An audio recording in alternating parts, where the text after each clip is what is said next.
Hi, alam kong gusto mo malaman kung ano itong inaalok ng friend mo sa Facebook na pwede kang maging partner na isang big time na kumpanya as an account holder at pwede ka rin kumita kahit wala ka raw ginagawa. Sounds too good to be true, right? Pero alam mo kaibigan, tama ang lahat ng information na narinig mo sa kaibigan mo. All you need to do ay makinig sa akin right now kasi ituturo ko ang step-by-step process kung paano mo yan pwedeng simulan. Take note, open ito kahit anong estado mo sa buhay. Domestic helper ka man or OFW, or even may trabaho ka dito sa Pilipinas or full-time housewife ka. Kasi kaibigan, una sa lahat, hindi ka kailangan magbenta or mag-alok-alok ng kahit anong produkto dito kasi hindi ka ahente. At hindi mo rin kailangan mag-recruit or mag-invite ng mga kakilala mo para kumita. Your only role, you are a valued partner ng ating kumpanya. Our company is called Monspace Multinational Corporation na nakabase sa Malaysia. At in line tayo sa napakaraming chain of businesses like hotels, condominium, residential, airline, telecom, agro-industrial plantation at napakarami pa mga businesses kaibigan. At good news, sa lahat ng mga businesses na yan, dyan ka pwede maging partner ng aming kumpanya. Now, paano naman magsimula in this venture? Ang kailangan mo lang gawin is to buy an account. Every initial account is 7,600 pesos only at bawat succeeding account ay 6,800 pesos na lang as discounted price. Now, meron niyang kasamang 1,000 product points. At after 30 days, it will be converted into MSD or Monspace Dollar. Ano naman itong Monspace Dollar or MSD? It is a digital money setup na ginagamit ng ating kumpanya to compute your account's earning growth. At ang kagandahan sa currency na yan ay tumataas ang value kasi naaapektuhan yan sa paglakas at paglaki ng isang negosyo tulad na nangyayari na ngayon sa Monspace at pwede mangyari rin sa iyo kapag naging parte ka na ng aming kumpanya. Sa pagbili mo ng account, meron niyang kasamang 1,000 product points, right? Na after 30 days ay mako-convert into 500 MSD or 500 Monspace Dollar. Yan po ang unang basihan ng kitaan mo dito kaibigan, nakabase sa dami ng MSD na matatanggap mo. At pangalawa, nakabase ang account earning sa value upon joining.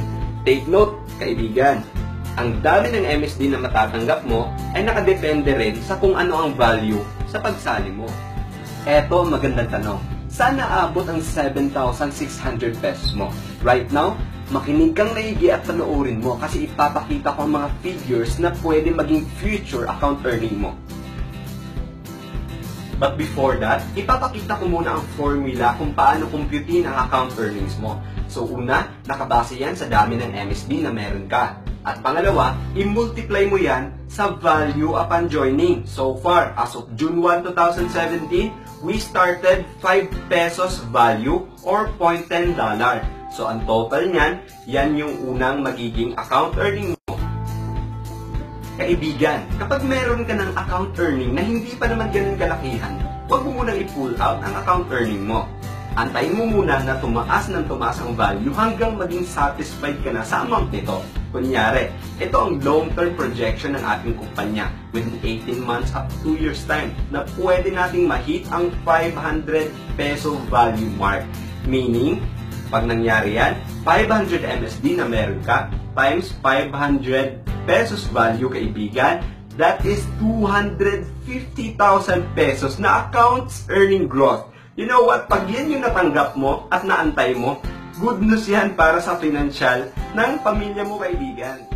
Now, here is projection na mas malapit ang time frame. Long-term projection, within 1 year to 18 months time. Ang goal ng kumpanya ay ma-hit ang 250 pesos mark na value ng MSD mo. So, pag nangyari yan, kaibigan, 250 pesos times 500 MSD na meron ka. So, a total of 125,000 pesos kaibigan na magiging account earning mo. Alright? So, 1 year up to 18 months time lang ang aantay mo dyan.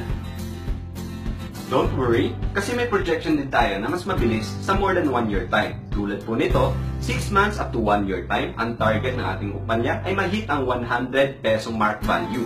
So, pag nangyari yan, 500 MSD times 100 peso mark value, ang good news, aabot ka sa 50,000 pesos na account earning kaibigan. Pwede ng pambayad ng utang yan, may extra pambayad pa sa tuition. At eto mas mabilis. With 3 to 6 months time, ang goal ng kumpanya ay ma-hit mo ang 25,000 pesos na account earnings, kaibigan. Kasi ang goal ng kumpanya ay 50 pesos na MSD value.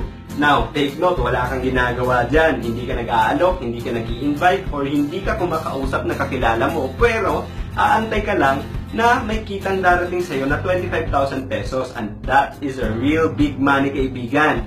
Now, remember, even may 1 million peso ka, tapos, i-deposit mo sa bank, that is 1.25% na tubo lang. Or, sa 1 million, magkakaroon ka lang ng 12,500 pesos pag pinull out mo na yung bank deposit mo. Eh dito, 7,600 pesos lang ang initial startup mo, pero pwede kang umabot sa 25,000 pesos account earnings. Now, think about this, kaibigan. Mas malaking advantage yan for you. Right now, I could sense na posibleng na muna ang tanong na ito sa isipan mo along the way na nakikinig ka sa akin. Posible ba natataas talaga ang value ng Monspace Dollar or ng MSD? 2 points, kaibigan. Una, nagawa na ang history about digital money. Pangalawa, mas stable tayo sa unang gumawa ng history sa digital money. Right now, ipapakita ko sa inyo. Now, ang unang gumawa ng history sa digital money ay ang Bitcoin, kaibigan. Baka posibleng alam niyo na or narinig niyo na ang Bitcoin. It is also a digital money currency. You know what? Nagsimula din sila sa sobrang baba at walang nagpapatunay sa kanila. Kaya last 2009, wala pong value ang Bitcoin. But, along the way, 2010, naging 0.15 peso na ang value nila. Sobrang baba pa rin. And after a year, naging 50 pesos or $1. After another year, biglang naging 600 pesos. At 2013, nag-breakthrough sila in 13,300 peso value ang per Bitcoin. Now, ang good news, after another year, tumaas pa yan ng 26,500 pesos. At after another year, bumaba po sila sa 15,000 peso mark, value ng 1 Bitcoin. Pero, sa kasunod na taon, tumaas po ulit sila sa 37,500 pesos na value. But ang good news, through the process, dumating sa May 2017, umabot ang value ng 1 Bitcoin into 125,000 peso value, kaibigan. Now, ibinahagi ko ang history ng Bitcoin para makita at malaman mo, kaibigan, na totoong may pera sa ganitong uri ng industriya na kahit wala kang ginagawa, ay kikita ka pa rin. You know what? Sa lahat ng nauna, nakapag-ipon ng maraming Bitcoins, mga multi-billionaires na sila right now. Ngayon, pupunta na tayo sa pangalawang bahagi kung bakit totoong tataas ang value ng MSD or ng Monspace Dollar. Kasi kaibigan, mas stable tayo kumpara sa naunang gumawa ng history. Ipapakita ko right now sa iyo. Ito ang comparison ng stability ng Bitcoin versus Monspace Dollar. Nung nagsimula ang Bitcoin last 2009, wala siyang value. After a year, bago siya nagkaroon ng 0.15 peso value. So, napakaliit. At wala siyang workforce, walang traders, at walang marketers na nagpapatunay sa kanila sa buong mundo. Pero, member sila ng blockchain. Ang blockchain, dyan nakaregister lahat ng mga digital currency money. Now, ipapakita ko naman ang history ng Monspace Dollar. MSD has started 2017 na may value kaagad na 5 pesos, kaibigan. Compared mo sa Bitcoin, wala silang value na nag-start. At ang good news, meron tayong 15 million active traders within Asia.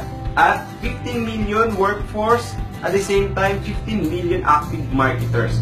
Open ang kumpanya natin in promoting this business para mas malakas at mapabilis. At member din tayo ng blockchain. Now, see the comparison between Bitcoin and Monspace Dollar. Napakalayo lang, kaibigan. Kaya I could see and I could say to you na lalaki at lalago ang value ng MSD.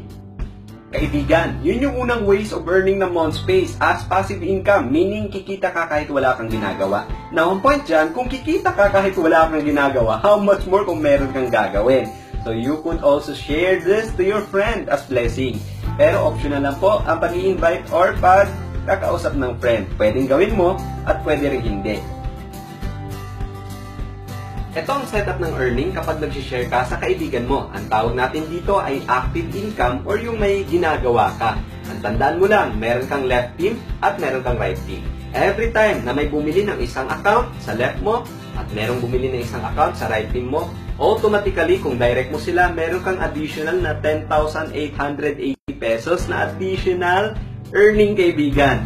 Malaking pera rin yan. Papaano kung nakaka-invite ka ng 2 new friends every week? Wow!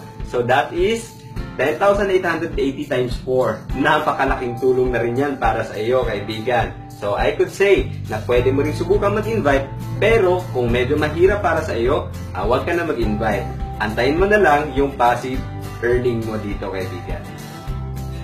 Lahat ng earning na binanggit ko, mula sa passive income and even sa active income, that is only for one account, kaibigan. Kasi pwede ka rin dito mag 3 accounts, 7 accounts, hanggang 50 accounts per name. At ang good news, pag nag 3 accounts ka, that is only 21,200 pesos. At meron ka ng immediate income or on the spot income niya na 6,800 pesos. Kapag kaya naman ang budget mo, kaibigan, at gusto mo mag-go for 7 accounts or more, now, ang 7 accounts, that is only 48,400 pesos at meron ka ng immediate income na 20,400 pesos, kaibigan. Parang konti na lang binayaran mo kasi may on-the-spot income ka na. Now, ang good thing, pag marami ang accounts mo, ganun din karami ang passive income na binanggit ko kanina na magmo-multiply sa iyo. Kaya I advise, kapag bumili ka ng accounts, you should go for multiple accounts, kaibigan. So, yan na ang basics kung paano mo pwedeng simulang kumita na kahit wala kang ginagawa. Kaibigan, kapag meron ka pang dagdag katanungan, huwag kang mahiya magtanong sa taong nag-refer sa'yo sa video ito. We are here to guide you up 100%. At kapag eager ka na magsimula, handa kaming tulungan ka to help you grow in this kind of business. That's all. I am Mentor Jewel. Try to live a life without pressure.